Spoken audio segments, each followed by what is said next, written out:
அன்பு உறவுகளுக்கு இனிய வணக்கம். நாம் எப்போதுமே ஒரு நிகழ்வு நடந்து முடிந்த பின்பு அதை குறித்தான முன்னோட்டம் பார்க்கிறோம்.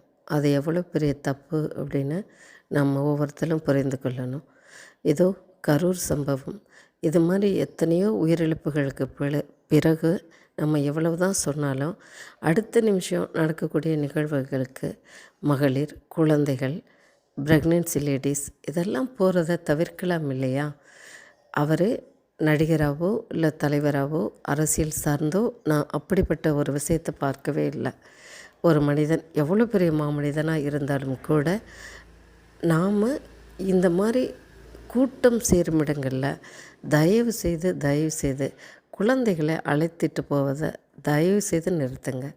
ப்ரெக்னென்சி லேடிஸ் எல்லாம் இந்த இடத்துக்கு போக வேண்டிய அவசியம் என்ன? டே டைம்னாவே நாம் இதுக்குள்ளேருந்து பெரிய பாதிப்பு ஏற்படும். நிறைய வெயில் காலம், கோடை வெயில், அந்த மாதிரி மாநாட்டுக்கு போகிறது, இல்லை கட்சி சார்ந்த விஷயங்களுக்கு போகிறது, இல்லை இலக்கிய கூட்டம் சார்ந்து கூட நான் சொல்கிறேன். அப்படி போகிறத தயவுசெய்து தவிருங்க.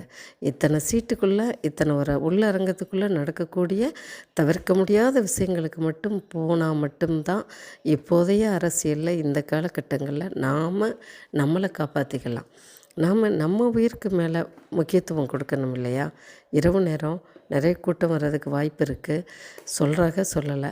அதை தாண்டி எத்தனையோ விஷயங்கள் இது மாதிரி நடந்துருச்சு. அதே மாதிரி வயதானவர்கள் போவதை தவிருங்க.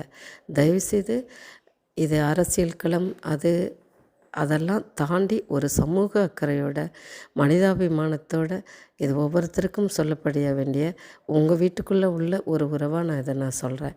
தயவுசெய்து இந்த மாதிரி விஷயங்களுக்கு, இந்த மாதிரி இடங்களுக்கு இனிமையாவது கூடுவது தவிர்க்கப்பட வேண்டும் என்பது தான் இந்த பதிவோட முக்கியமான நோக்கம். நன்றி.